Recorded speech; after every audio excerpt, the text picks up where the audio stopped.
حج ارکان زده کړه. ګوره موږ تاسو ته مانځه ارکان معلوم دي چې مانځه څومره ارکان دي. نو دا شان د حج ارکان اوس ډېرو خلکو ته نه پته چې په حج کې څو ارکان دي. نو دا سره یاد وساتو حج کې صرف او صرف دوه رکنونه دي، دوه ارکان دي حج. پلانای وقوف عرفه دا په حج کې فرض ده. یو سړی هلته لاړلو او د عرفې په ورځ باندې عرفې میدان ته لاړلو او یو وویل چې راشه مړه اوس قاسم بیت الله شریف خالي راغلی د طوافونه وکوئ د نفلونه وکوه حجر اسود خپل کا اذن عرفه پاتې شول نو د حج ونه شولو. دا کومې 14 لکه 15 لکه روپۍ خرج کړي داسې فضل لاړې عباس لاړلې.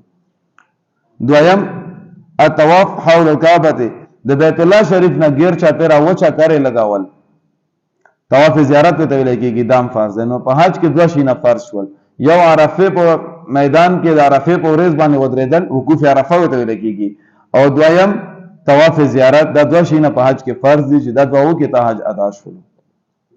بیا څه کې واجبات دي لکه څنګه په مانځه کې واجبات وي او سړی نه واجبات پاتې شي نو بیا دا سړی سیده سهوا کوي. نو دا شان دي په حج کې هم واجبات دي چې واجبات نه پاتې شي بیا باندې دم لازم کیږي. ټول نه پلانې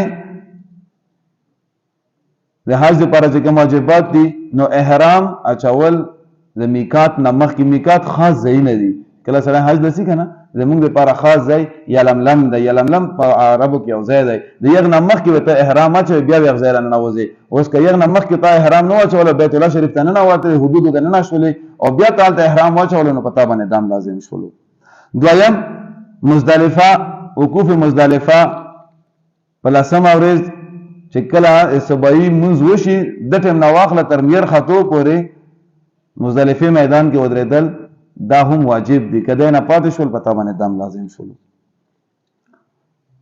صفا او مروه په منځ کې منډه وهل دا هم واجب دي. صفا او مروه منځ کې منډه وهل واجباتو کې راځي او په دې باندې الله جل جلاله ډېر خوشاليږي. سره لاړ شي ولته صفا او مروه منځ کې منډه وهي.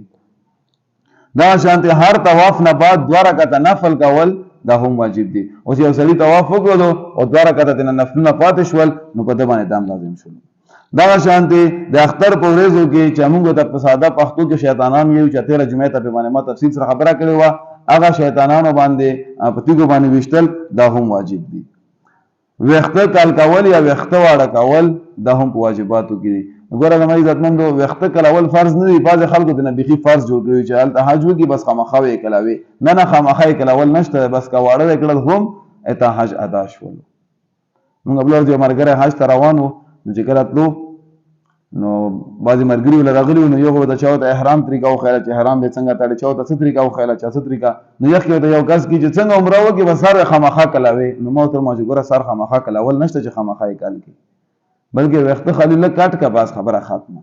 بیا د ما دا خبره هم پسې وکړه چې کته بیا خامخا سر کله دنیات پیوي نو چې کله بیا حج وکي بیا حج نه بعد کال نو خبره دا چې کال شي او کټ کېدو باندې هم اته هغه واجب پورا شول.